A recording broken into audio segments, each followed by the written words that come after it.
Bueno, pues gloria a Dios. Tenemos la bendición de poder compartir la palabra esta mañana. Y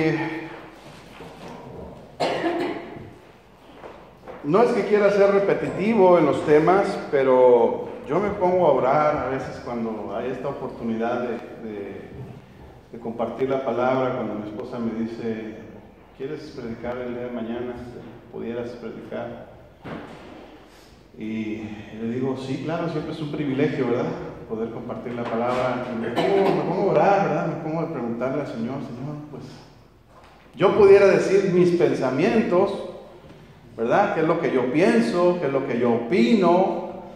Y dar mi opinión, ¿verdad? Respecto de algunas cosas, de algunos temas, y pudiera dar una muy buena opinión, ¿verdad? Pudiera dar un buen consejo, ¿verdad? Siempre hay esa posibilidad de dar un buen consejo, de dar una buena opinión, de dar un buen estudio, ¿verdad? Hacer algo bien estructurado y llevar algo bien hecho. Pero considero que cuando Dios nos habla al corazón y cuando Dios nos muestra su propósito en el mensaje, entonces nos vemos en la obligación de desmenuzar algunas cosas que es importante que comprendamos y que con el tiempo a lo mejor estamos repitiendo algunas cosas, pero si las estamos repitiendo es porque Dios desea que pongamos atención a esas cosas. Amén. Porque quizás no hemos todavía aprendido la lección o no hemos desarrollado todavía a la perfección, no digo a la perfección, no quiero mencionar esa palabra, pero quizás no hemos sido constantes en el avance o en el trabajo que la iglesia debe de realizar. Amén. La iglesia tiene un propósito. ¿Cuántos dicen amén? La iglesia debe cumplir un propósito. Nuestra vida espiritual debe tener un propósito. El que usted haya venido a este lugar, a esta iglesia, el que esté usted ahí escuchándome hablar, debe tener un propósito. Amén. Porque si no tuviera un propósito, entonces sería un tiempo perdido. Amén. A veces la gente piensa que por hablar cosas se llena un espacio. Amén.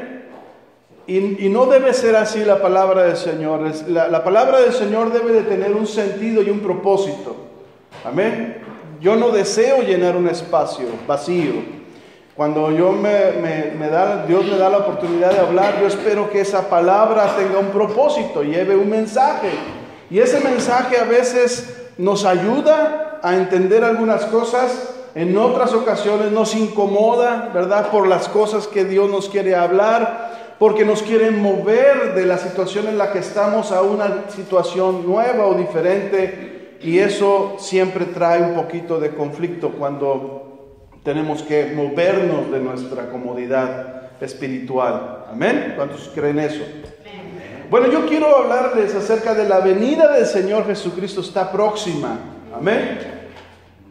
Vamos a hablar esta mañana de este tema tan importante que quizás en algunas iglesias o algunos ministros predican desde una perspectiva muy a futuro, como que quizás todavía falta mucho para que eso suceda, la venida de nuestro Señor Jesucristo, cuando la iglesia debe de estar predicando y preparándose todo el tiempo por la venida del Señor Jesucristo. Porque la venida de nuestro Señor está pronta, está próxima y cada vez está más cerca que nunca. Las señales todas las señales y las cuestiones políticas y económicas y sociales que están sucediendo en el mundo nos están indicando que la venida de nuestro Señor está ya a la puerta. ¿Cuántos lo creen? Por lo tanto, la iglesia debe de estar preparada. Diga conmigo, estar preparado. Voy a invitarlo a que abra su Biblia en Lucas capítulo 12, 35. Lucas capítulo 12, 35. Y este mensaje, hermanos, no es un mensaje condenatorio. Yo no quiero espantarlo. Yo no quiero hablarle del infierno. Yo no quiero hablarle de la condenación eterna. No quiero usar esos términos para predicar la palabra, para moverlo ¿verdad? A que deje su situación espiritual en la que usted se encuentra en este momento. Yo no soy nadie para juzgarlo, ni le estoy juzgando que usted esté bien o mal espiritualmente. Eso quiero que quede claro, ¿ok? Yo no lo estoy juzgando, ni tengo la intención en este mensaje de juzgar su situación espiritual. Usted se va a dar cuenta en dónde se encuentra espiritualmente este día. Amén. Y usted se va a autojuzgar y va a pensar, ¿estoy despierto o estoy dormido espiritualmente?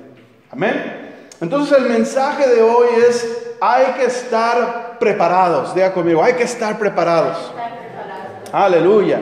¿Por qué? Porque la venida del Señor está pronta. Porque el regreso de nuestro Señor Jesucristo por su iglesia está ya a la puerta. Y en cualquier momento puede suceder. Puede ser mañana, hoy mismo, en este instante, no lo sabemos, nadie lo sabe. Jesús dijo, nadie sabe el día ni la hora, pero no se preocupen de eso. Les dijo a sus discípulos, no se preocupen por eso, o no se angustien por eso, no tengan miedo de eso.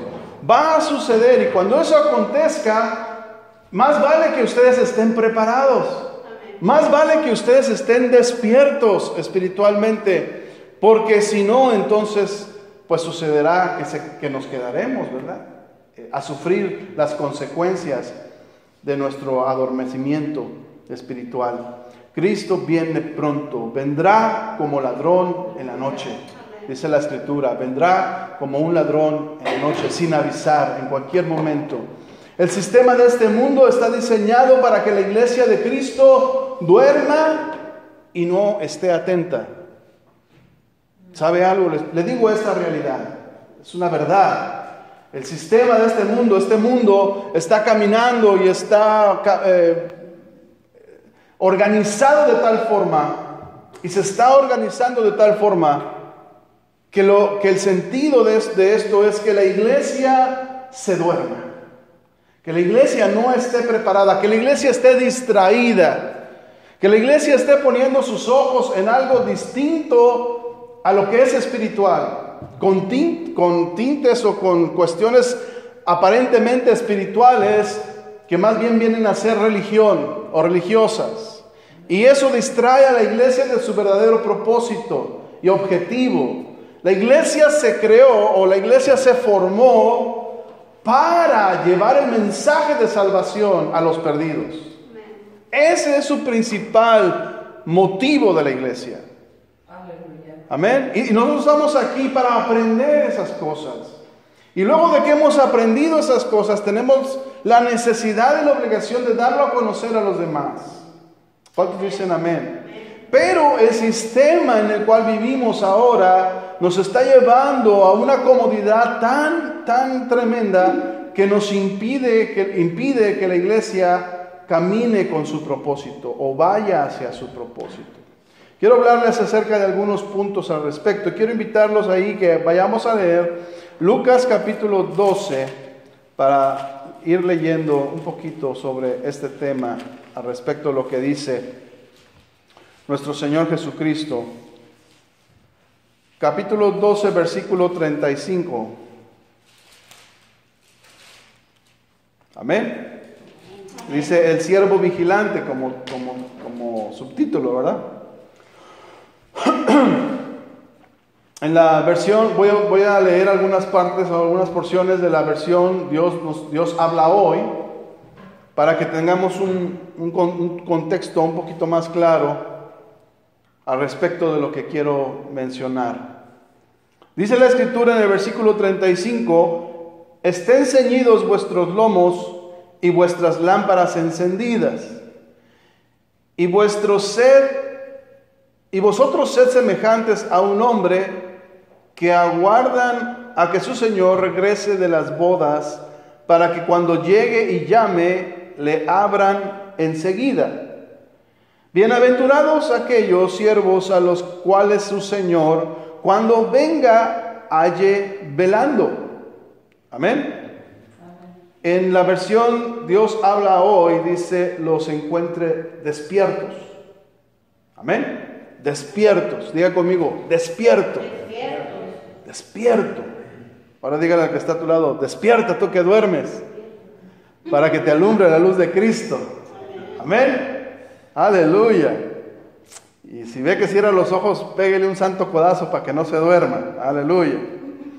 Entonces dice la palabra en el 36, 37, bienaventurados aquellos siervos a los cuales su Señor cuando venga los halle velando, despiertos. De cierto os digo que se ceñirá y hará que se sienten a la mesa y vendrá a servirles. Y aunque venga a la segunda vigilia y aunque venga a la tercera vigilia, si los hallare así, bienaventurados son aquellos siervos. Pero sabed esto, que si supiese el padre de familia a qué hora el ladrón habría de venir, velaría ciertamente y no dejaría minar su casa. O en otra versión dice, o no dejaría que el ladrón viniera y robara. Amén. Versículo 40, vosotros pues también estad preparados, porque a la hora que no pensáis o que no piensen, el Hijo del Hombre vendrá. Amén. Hasta aquí vamos a leer esta parte, luego vamos a leer del 41 al 48, pero quiero desglosar un poquito esto que el Señor le habla a sus discípulos. Y no solamente a los discípulos, Él está dando una disertación de varios temas, está hablando de varias cosas, está dando una predicación y hace mención de diferentes cosas que tienen, o diferentes temas que tienen que ver unos con otros. Y en el capítulo 12 todo comienza con un llamado de atención severo a la hipocresía. No me voy a meter a ese tema, pero para que contextualicemos o entendamos el texto completo, ¿verdad? No podemos echar a un lado todo el contexto de lo que se está hablando. Y al principio del mensaje hace una mención fuerte a los fariseos, a los religiosos, y les da un consejo a sus discípulos. Y les dice, miren, no sean como los fariseos. Cuídense de la levadura de los fariseos, de la hipocresía de la gente religiosa. No se envuelvan en esa mecánica. ¿Por qué? Porque los va a adormecer espiritualmente. Los va a distraer toda esa levadura, todo ese sistema que ellos mismos crearon para no cumplir con la finalidad de la palabra, o la finalidad de la obra de Cristo. O la finalidad de Dios para su pueblo, en este caso, el pueblo judío. Amén. Entonces, hay quienes guardan en la promesa de la venida de Cristo una promesa futura, y ellos, hay gente que vive adormecida o esperando en esa promesa. Amén. ¿Por qué digo de esta manera adormecida? Porque simplemente están esperando a ser salvos en el día postrero. Pero su vida actual es una vida sin frutos, es una vida sin propósito, es una vida religiosa, metida en un sistema de cosas que hacen que aparentemente tengan una vida espiritual, pero lo que pasa es que están sumergidos en un sistema religioso. ¿Sí me está entendiendo hasta ese momento? ¿Me está siguiendo? Aleluya. Entonces hay quienes guardan en esa promesa o viven esperando esa promesa y no han experimentado las promesas del Espíritu Santo. La verdad espiritual que el Espíritu Santo ha traído a la iglesia. No que vendrá para la iglesia, que ha traído a la iglesia. Amén. Entonces hay dos tipos, o hay dos iglesias. Una iglesia que espera en el rescate de la iglesia en el día final, y otra iglesia que está trabajando, manteniéndose activa y salvando y trayendo esperanza a la humanidad. Amén. Entonces, hay otra iglesia también. Versículos 35 al 40 nos hablan acerca de esa promesa venidera. O sea, lo que acabamos de leer, del 35 al 40, nos habla de que nos debemos mantener para no mantener despiertos y mantenernos espiritualmente activos, para que cuando el Señor venga en esa promesa venidera nos halle despiertos. Amén. Nos halle espiritualmente activos. Amén. ¿Sí me está entendiendo aquí? A eso se refiere con esa promesa venidera, pero también el Señor Jesucristo nos va a hablar acerca de la promesa del Espíritu Santo. En esos momentos todavía el Señor no les habla abiertamente de lo que va a pasar con su ministerio y luego la venida, la promesa del Espíritu Santo, pero nos deja ver que el Espíritu Santo, el Señor, mandará su promesa a través del Espíritu Santo para que la iglesia se mantenga despierta. Amén. Así que hay una iglesia que vive administrando los bienes prometidos. Esa es la otra clase de iglesia.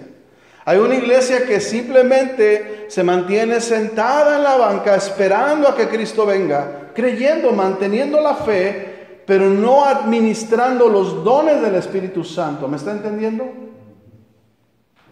Ok. Entonces, esta promesa es la promesa de la visitación del Espíritu Santo. Hay dos promesas. Una promesa es la que vendrá el Señor Jesucristo. Amén. Su segunda venida. Y está la promesa de la visitación del Espíritu Santo. Amén. Por eso es que nosotros somos llamados pentecostales, porque creemos en esa promesa. Creemos que el Espíritu Santo es el que mueve a la iglesia, ¿o no? Amén. Si creemos, si decimos que nosotros somos una iglesia pentecostal, y que eso es nuestra característica, que la iglesia es una iglesia pentecostal, entonces debiéramos movernos en el Espíritu Santo y en sus dones. Amén, porque fue la promesa que hizo el Señor Jesucristo a su iglesia o a sus discípulos, diciéndoles: no los dejaré huérfanos. Amén. Les conviene que me vaya, porque si no me fuera, dice el Señor Jesucristo, no vendría sobre vosotros la promesa. ¿Cuál promesa? La que había hecho el profeta Joel hace muchos años atrás. No recuerdo exactamente los años, para no dar una cifra equivocada, pero muchos años atrás el profeta Joel había hablado de esta promesa. Amén. Entonces quiero hablarles de tres cosas, de 3 puntos en este tema. Hay diferentes. Punto número 1. Ya hablé que hay 2 clases de iglesia. Punto número 2. Hay diferentes figuras ilustrativas en estos pasajes que hay que entender para que podamos entender este mensaje paralelo, porque está hablando de la promesa futura y luego está hablando también de la promesa presente. Está hablando de un tema escatológico también, ¿verdad? Un poquito complicado, no me quiero meter esos términos, pero también nos da una perspectiva actual, en el momento. Entonces, para entenderlo hay que entender estas figuras ilustrativas. Primero nos habla acerca del criado fiel o el siervo fiel. Amén. En la versión de Dios habla hoy, menciona la palabra criado, y para nosotros los hispanos esa palabra es un poquito fuerte, ¿verdad? Como que es un poquito despectiva, como que el criado, ¿verdad? El criado. Para nosotros era como el servidumbre, la servidumbre, ¿verdad? Quien está haciendo los trabajos, pues, los más básicos, ¿verdad? Y tenemos una connotación un poquito despectiva a la palabra criado. Pero la palabra, en esta versión de la Reina Valera, nos habla de el siervo. Amén. El siervo. Y el siervo, el esclavo y el criado, pues en realidad es lo mismo. Amén. Pero el criado, por eso se llama cría, Quiere decir que no son parte de la familia o que no eran parte de la familia, pero que los hicieron parte de la familia. ¿Sí me entienden? Se criaron dentro de una familia para un propósito, para servir a la familia. Amén. Ellos no son herederos, ¿verdad? Ellos no son herederos, no tienen derecho a la herencia de la familia, ni a los bienes del dueño, el amo o el patrón. No tienen esos derechos, pero gozan de la cobertura del amo. Amén. De la protección del amo. ¿Sí me está siguiendo hasta este momento? Entonces son conceptos un poquito difíciles de entender cuando el Señor nos habla acerca de que nosotros, la iglesia, somos esos criados, somos esos siervos, somos esos esclavos que debemos estar pendientes del Señor, del amo, de la casa. Amén. Entonces cuando el Señor habla acerca de esta figura, en el contexto social de ese tiempo, ellos podían entender que estaban siendo parte de algo importante, que no eran merecedores de estar dentro de la casa del amo, ¿sí? Pero que se les estaba haciendo partícipes de esa bendición. ¿Sí me explico? Entonces, el ser adoptados por Dios es importante. Amén. Nosotros, la iglesia, somos la hija de Dios. Amén. Más allá de eso, todavía más importante, somos la esposa del Señor. Amén.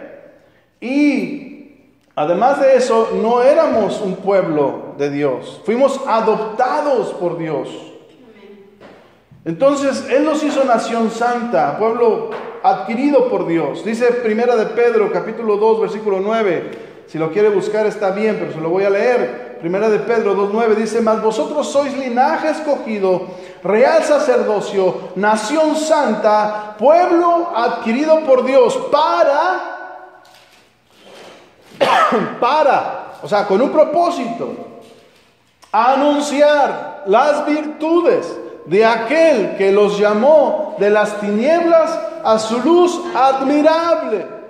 Aleluya. Tiene un propósito ese llamamiento, tiene un propósito esa adopción, tiene un propósito estar bajo la cobertura del Padre Celestial. Pero es importante que nosotros entendamos este concepto cuando Jesús les habla a sus discípulos y a la gente que los escucha, diciéndoles: la promesa que viene sobre ustedes es que ustedes, no siendo pueblo, serán mi pueblo. Que no siendo sacerdotes, serán sacerdotes y ministrarán en un templo no hecho de manos. Y ofrecerán sacrificios al Dios vivo, al único Dios verdadero. Y el Dios verdadero escuchará sus oraciones. Y el Dios verdadero atenderá sus peticiones. Porque no eran pueblo y yo los hice pueblo. Porque los compré con mi sangre. Aunque no lo dice ahí, nosotros lo sabemos. Que fuimos adquiridos por la sangre que no tuvo precio.